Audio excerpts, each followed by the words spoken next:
Почитувани граѓани, состојбата со енормното загадување е алармантна.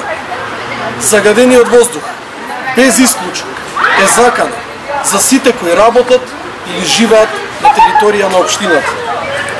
Затоа, по победата на изборите, планираме попис на целото зеленило на територија на општина Карпош и негово зачувување, изградба на нови паркови и зелени површини, секаде онаму каде што тоа е возможно, како и отпочнување на иницијатива за формирање на екополиција во општина Карпош во соработка со извршната власт.